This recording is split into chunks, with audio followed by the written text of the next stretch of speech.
Our fire department has a proud history, starting as a volunteer organization made up of dedicated community members who selflessly gave their time and energy to protect our neighbors. These early volunteers laid the foundation for what we have today, responding to emergencies with limited resources, but boundless dedication and courage. Over the years, through the tireless efforts of these volunteers and the support of the community, our fire department has evolved into a career department. This transformation did not happen overnight. It was a result of countless hours of training and steadfast commitment to excellence and a shared vision on providing the best possible service to our community. Today, we stand as a testament to the hard work and perseverance of all those who served before us. Our current model as a fully staffed career fire department ensures that we have highly trained, full-time personnel ready to respond to emergencies at any moment. This evolution has enabled us to enhance our capabilities, improve response times, and provide a higher level of service and safety to our community. The journey from volunteer to a career department was marked by numerous milestones and achievements, each contributing to our growth and development. It was a collective effort of past and present personnel that allowed us to reach this point. Their dedication, professionalism, and commitment to continuous improvement have shaped us into the exemplary department we are today. As we look to the future with the development of our master plan, we do so with a deep respect for our history and the strong commitment to building on the legacy of those that came before us. This plan will help us continue to grow, adapt, and meet the evolving needs of our community, ensuring that we remain a model of excellence in fire protection and emergency services. This plan is not just a strategic document, it is a comprehensive roadmap that outlines our vision, goals, and the specific actions we will take to ensure the highest level of fire protection and emergency services for our community. The question would be, why are we developing a master plan? It is vital to continuously assess, improve our fire protection and emergency response strategies. A well-prepared master plan allows us to anticipate these challenges, allocate resources effectively, and enhance our operational readiness. It ensures that we are not just reacting to emergencies, but proactively preventing them and improving our response capabilities. What does this mean to the community? The master plan will help us improve service delivery, reduce response times, and ensure that our firefighters and emergency personnel have the training, equipment, and support they need to protect our residents effectively. It also involves community education and engagement, ensuring that everyone knows how to prevent fires and what to do in emergencies. How will we implement this plan? The process involves extensive research, community input, and collaboration with various stakeholders. We will analyze data, assess our current capabilities, and identify areas for improvement. We will also seek feedback from you, the community, to ensure that our plan reflects your needs and priorities. Once finalized, we will put the plan into action with clear timelines, measurable goals, and regular progress reviews to ensure we stay on track. So in conclusion, the development and implementation of our fire department's master plan is a vital step towards a safer, more resilient community. We appreciate your support and active participation in this process. Together, we can build a stronger, safer future for everyone. So again, I'd like to welcome everybody to kind of go over what we're going to talk about tonight. A little different from our previous town hall for those that attended. This one is really going to be an introduction to what you will hopefully see very soon, and the plan is through the mail, so everybody in town will get one.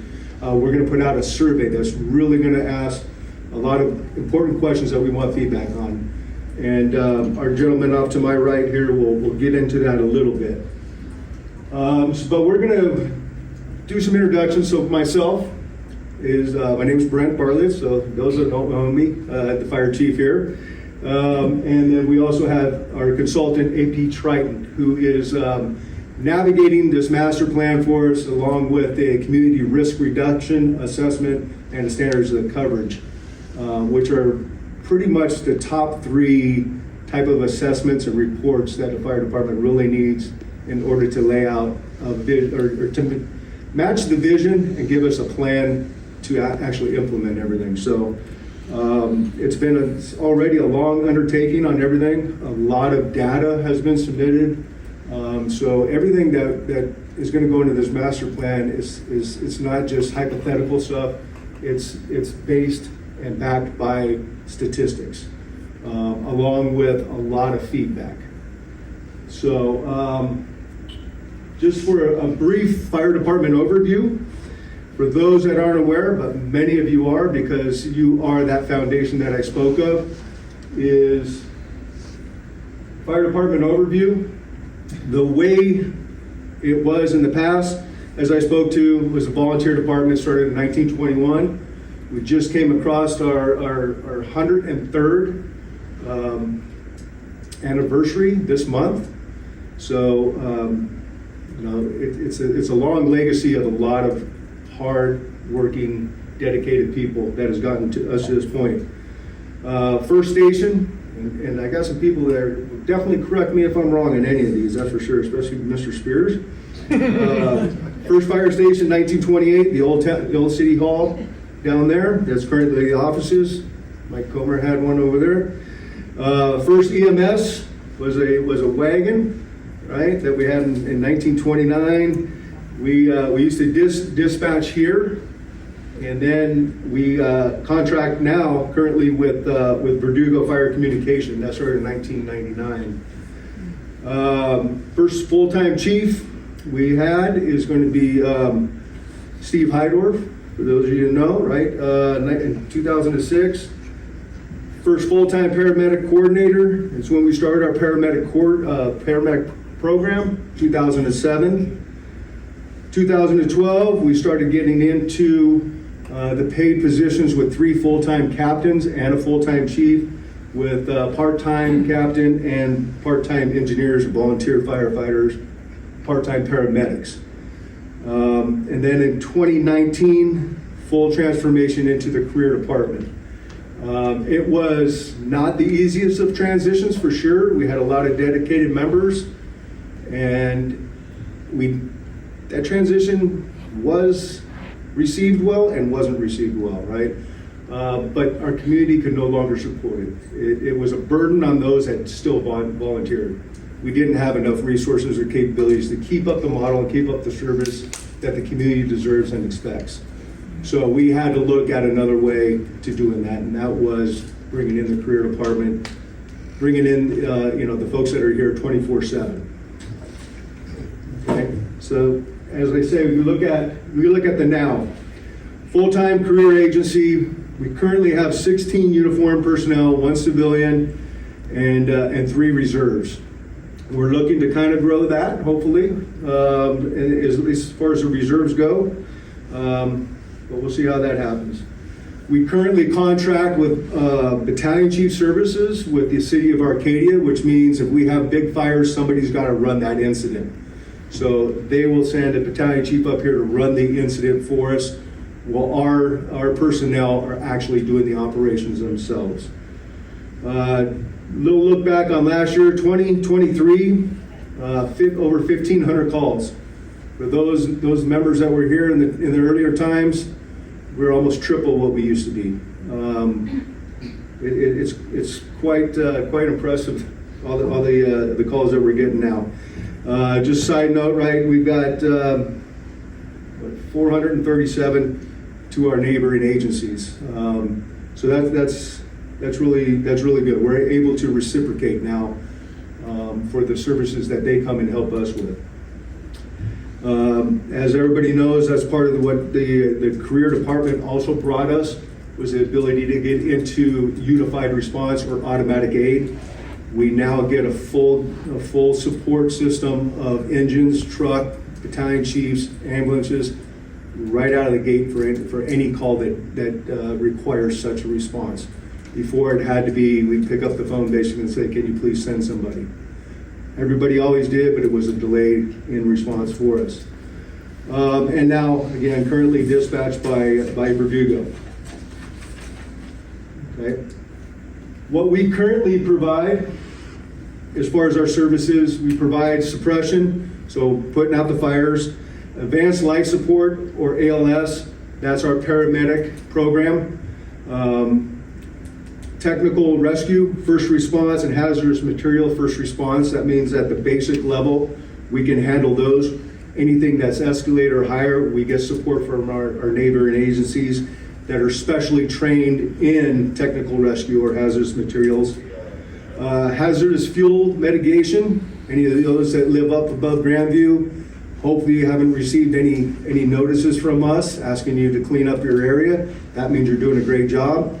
But that's some of the things we do as well to help protect our community. We make sure that anything above Grandview in the very high fire hazard severity zone has good fuel modifications, good management. The homes are going to withstand, hopefully, any type of fire.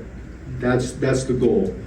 New construction plan reviews, permitting, and site inspections. So anything on the prevention side. Public education, we always are trying to do some kind of thing out in the public, going to the schools, having people in. Community events, obviously we're a big part of the community. We feel that we're no different, right? We live and work here just the same. Easter events, Christmas events, car shows, sponsoring the movies and concerts in the park. Definitely love to be out in the community. And then our public outreach. We try our hardest with the resources we have to make sure we're always available. We're answering questions. We're helping to educate and providing that service, like I said, that everybody expects and deserves. And so that's kind of what your fire department is doing for you right now. With that, I'll make an introduction that'll kind of talk about this project overview and what the master plan and what everything is going to entail and what you can expect. This will be a public document that will be available. It's going to outline everything that we're hoping to be identified as opportunities for us to improve our services. And so we are going to really ask participation from our community with honest and open feedback. Let us know what we're doing well and let us know where we have opportunities. We are here to make the best of what we can. So that's what we ask. So with that, I'd like to introduce Clay Stewart and John Banaski. They are from AP Triton. We consulted with them. They're taking an objective, not objective look at our department. All right, so I know I have my views, everybody's got their own views. They're coming in with no preconceived notions. They're taking a look at the department, and they're going to be giving us some expectations. But I'll let them talk a little bit more on that, and then we'll have a little bit of question Q&A if you guys like at the end. So thank you again for being here, and turn it over. Okay. Thanks, Chief. I don't know if I need to say anything. Thank you. That was an awesome overview. As the Chief said, my name is Clay Stewart. I'm the project manager for this master plan project. I'm not the only person on our team. I have a good, solid, very senior team that works with me. I don't like to tell you how many years of service we're giving you because it makes me feel really old, so I don't do that. But we're all either currently or past senior firefighters, chiefs. Michelle is from the city sector. She was a city manager and worked in the city management stuff. So this is your team that you have on this project. These team members were actually specifically selected because they fit your community. We've done these projects before within your communities of like size or something similar. So all of these folks have worked in California or have done projects in California, so we understand the intricacies of the California rules and regs. So that's your team. I'm very proud of them so far. They've really already performed pretty well. What is a master plan? There's three components of it. There's the community risk assessment that the chief talked about. The community risk assessment, we look at your community as a whole and try to define what challenges your fire department has to address as far as a response might go, or as far as prevention might go. The second part of that is a standard of cover. And that's where we look at all of your time stamped data and all of your responses, and we try to get a good idea of what your performance is and put that in context with other fire departments of like size or national standards. And I will tell you, the national standards we're using are the NFPA 1710 standards. They're very aggressive, and they're goals to be shot for. I don't think there are any fire departments, at least west of the Mississippi, that come as close as you guys do. So you're doing a great job. The third part is this master plan piece, which is what we're doing is we're trying to look out 10 to 20 to 30 years and seeing the things that your fire department is going to be facing and some of the challenges that they need to set themselves up for strategically and start making decisions in the near future to be able to address things like continuing to provide the response times they have, continuing to recruit and retain, all of those things. We look at the entire project, the entire department, and we try to project that out. Projections they're okay. I mean, projections are that. We don't know what's going to happen 10 years from now for sure, but we can have a good idea, and then we try to apply your fire department's situation to those projections. We have these 5 sections that we're going to work through. I'm not going to detail all 5 of them, but right now we're in the first section, which is the project initiation. We're getting information from you. We're starting to write some of our sections, and we're looking into things. We're here doing 2 things, actually 3 things this trip. The first thing is we're talking to stakeholders. These are people who are in the know with your fire department, your firefighters, your officers, your fire chiefs, council members, community members that were identified. And we're actually doing a kind of a SWOT analysis Q&A. The second thing we're doing is John's going to go and he's going to look at all of your stations, all 2 floors of your station, and get a good idea of how effective that is and how it's meeting your community's needs.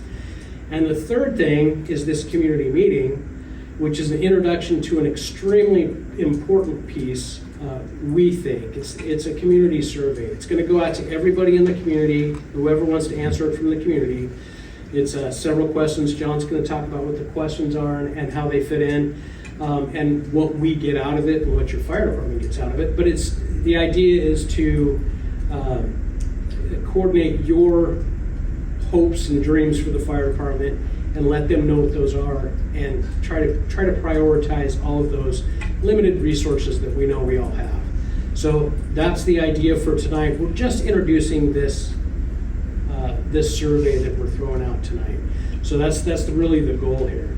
And then from here, we're going to continue to do our evaluations. We'll get the chief a copy to make sure we don't make any mistakes. Then we'll get that presented to you guys. And like the chief said, it is going to go to the council and it's going to become a public document. At least that's our understanding. But we'll get it to you as quick as we can. With that, I'm going to turn it over to John.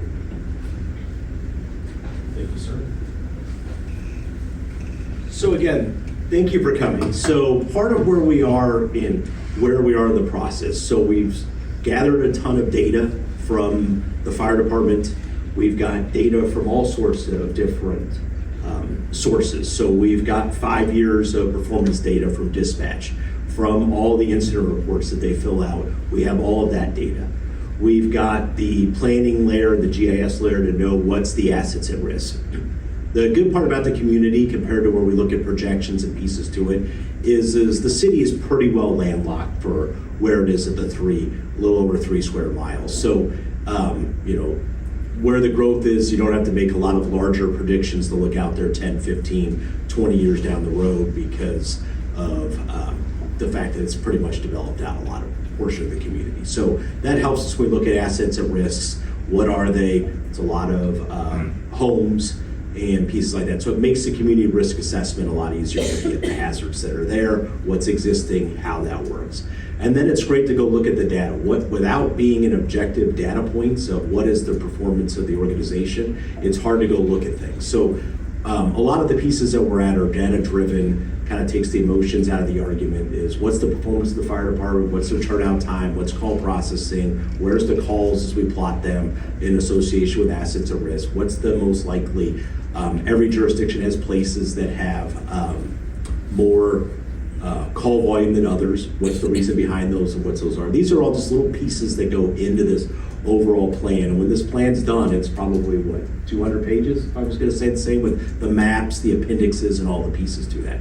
So as we sit here and work through this document, work through the pieces, and like Clay said, we do a stakeholder interview. So we've done a lot of internal stakeholders. We started this morning at 7 in the morning, and we went through, Clay and I have 2 people, and we've gone through a lot of those internal stakeholders, not just fire department personnel, but we've done city hall staff. We'll do more tomorrow. We've done some planning commission members, senior commission, natural resources. So we've tried to hit all the commissioners, or at least the flavor of the commissioners from the different groups. We've done tomorrow the Chamber of Commerce, some other people that's there. So those are the main people that we kind of go and see and speak to in a more formal sit-down environment. So, and those are kind of what we call more of those internal stakeholders. Well, now there's 12,000 people, or 11,000, somewhere between 11,000 and 12,000 people in the community. We want to hear from the community. So what we found, the best way, we call those kind of those external stakeholders to the fire department. The fire department is very valuable to them. They have a portion of the fire department that they obviously want to make sure is dependable, we're able to respond in a timely manner and do those things. So we want to hear from those external stakeholders. And part of what we found, the most successful way is to do an online survey and to kind of give you an idea, and a little bit different than what's done in the internal stakeholders and external stakeholders is when the survey comes out, it basically is going to ask you about service priorities, what you think is important, the planning, what's your expectations in the fire department, what does the fire department do well, what are some concerns, and what is your thoughts? And the last one is really your thoughts, where you get an opportunity to type in anything more you have. The rest of them are done primarily by drop-down menus. So you have to select from what the drop-down menus are. So a good example then of what we see, here's some data from another survey that we've done. It's basically got what's your service priorities, what are they? Wildland firefighting for this community just happened to be one of the predominant things that they were concerned about. Fire suppression, emergency medical services. So we asked people to rate the list, and what's the list for the priorities? Because the reason why we're asking, this is a good example to show, is what the fire department doing today. Are they meeting those citizen priorities of what they think the priorities of the fire department are doing? And that's part of what we want to see is those external stakeholders of what you deem to be a priority. Maybe you have an older population that's in a community or people like that. So to them, emergency medical care is more important. Or there is no WUI wildland, so it's not really a bigger issue for them. Maybe they've got a lot of water issues, ocean front, so the beach rescue is a priority. So this is kind of where we start this process to find out what is the community concerned about, what's the priorities that they want. And other ones are down there, like this one rates it kind of low, but I've seen other ones where the community outreach, public outreach are vital to the small community. That's what they want to see. So as a result, you see those rank higher. So that's what you're going to see as one of the first questions out there is what do you as the citizens deem is important? And part of what we're trying to ask you to do today, or when you leave here, we're giving you some like homework assignment, is we want you to encourage your neighbors and friends to fill out the online survey. The online survey is really what we're dependent upon. The online survey, we use it to do all the statistical analysis for it afterwards, all the other pieces to it. So that's what we need people to do. If you want to get the best results, the best things is drive people to the survey. But then here's another one. What's your qualities for first responders? Like this one, they want to see them highly trained. They want to see them arrive promptly, adaptable, involved in the community. Obviously, the one we took this sample was community involvement wasn't a priority for them. They had some other priorities. And these are just examples and then kind of what the methodology starts to look like as we build the report sections to it. Here's the one is, we want to know, this community wanted to know, how do you communicate here? What's kind of ironic that we've learned is what the community seems to like and communicate is postcards and that knowledge, which you normally today, because of the cost of postage and some pieces out there, you normally don't see that as much. So in turn, what's some other avenues that people get their information about the city? Where are they finding it? Is it newsletters and mailers like we talked about, the postcards? Is it people coming in person meetings like this meeting? Next door, all the different ones, YouTube, whatever those are. This gives, and part of why we want to know this is we look at the fire department master plan. How does the fire department communicate with the stakeholders? What's the most likely place for them to get success, for them to be able to communicate with the community about what's going on, along with possible evacuations, all sorts of different things? What are you most likely to see, find, and read? And that's what we want to find out. Here's another one. People will talk about the planning considerations. What are they? What's the facilities? Are they reliable? The emergency response, the competency of personnel. So just another one of the kind of the examples. And there's a full question that goes with this. And then the drop-down menus. What's your level of satisfaction? This one, 62% is very satisfied. And then we do response time. This is just more of an interesting one. And part of this one, we basically show there is an industry standard for response times and stuff on 1710. But what's an interesting one from this one that you take away from it, you can see it here, just the wide variety of the numbers. And really what this is designed to show is really, when we get there, the public really has so part of our ability as the fire department is driven back to what does the public really know about the fire service? And what we find out a lot is they really have no idea. We have a magic phone. I dial this magic 3 numbers, and somebody, I don't know how many, I don't even know the color of it, the fire engine, but somebody's going to show up and they're going to fix my problem. I mean, that's ultimately what truly, if you get down to the bare bones of the community's expectation is I really don't care who it is. I just want them to show up in a timely manner after I dial my magic 3 numbers, and I want them to show up, be professional, and do a good job. I mean, that's ultimately the baseline, I think, of what everybody's vision is of the fire service. But there's a lot more to it than that. And there's a lot of pieces in order to be able to do those 3 items that we have to have in place to be effective, be professional, be well-trained. These are all the things that we need to have in place in order to be able to serve with kind of that core mission. And that's what we're looking at here. And part of it is just really what is the customers, which is you as the citizens, expectation on response times. And it's interesting, I've heard somebody say, well, I live close and I'm going to assume they're going to be there in like a minute. Well, I can tell you that you're missing like 2 or 3 other steps for that minute. So it's not really a realistic expectation.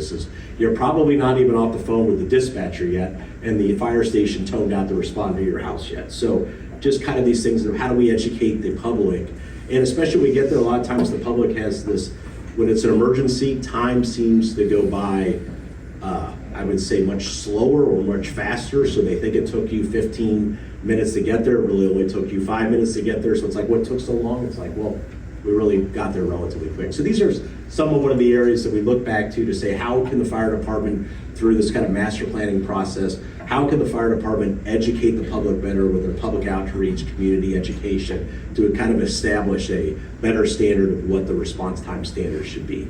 And every department's different, every agency is different. It's kind of what can the community afford determines the response time standard, or where are the fire stations, where are those pieces, and along with other characteristics, sometimes new growth areas, you gotta wait for it to build out a little bit more before you can build a fire station to improve response times. So kind of see what they think is a measurable one. Not sure about this community, that they think it's greater than 8 minutes. When we're out there at greater than 8 minutes, we're probably not serving the community well, but it kind of gives you an idea. So, and you can see we put it up exactly what the results say they should be. So, and then we kind of do some open-ended responses. Is the fire department meeting your expectations? What do you believe they're doing well? What do you believe we're doing poor? Those are your kind of opportunities to put your own. There's not a drop-down menu in there. That is your opportunity for you to be able to input. And that's what we're here to really encourage you to go do, is take this survey. It takes a little less than 10 minutes to do it. It's available online. We've got a QR code. We're going to work on some other ways to making sure you as the public get it. But the complete results come back into the survey when people write in the comments. A lot of times through the comments, so if you don't see your comments in the report, think to yourself, hey, hold on a minute, they didn't write my comment. Well, if we see like just kind of what we did today when we talked to internal stakeholders, we see some common themes. We don't just put the same thing in there multiple times and just choose up paper and then nobody really wants to read it. So what we really try to do then is what can I write as that one section or that one line to capture that common theme? So if you see it and it's a common theme of what people have, we'll write one section that will capture what those people are from the group of people that put in their responses. So don't think that if you don't see your words verbatim, hopefully you should see at least the theme of what you were trying to say from the community, if that makes sense. And then right now it's open until July 8th at 5. We kind of put a time frame to it. We try to make sure it's deliverable. It takes us about 10 to 14 days afterwards to gather all the survey results, do the statistical analysis, put it together in a format so then it can be part of the report and be seen. So they obviously want to see the report, they want to see what's there. We're working on this along with other pieces, and that's what we're trying to drive to. Based on the postcards or some other things that they might do, we might extend that a little longer. We put this together, we worked on the time frame. July 8th was kind of the deadline we set, but if we think we need to open it longer, we think there's an opportunity to do that. We control the site, so it's not that difficult to be able to extend it.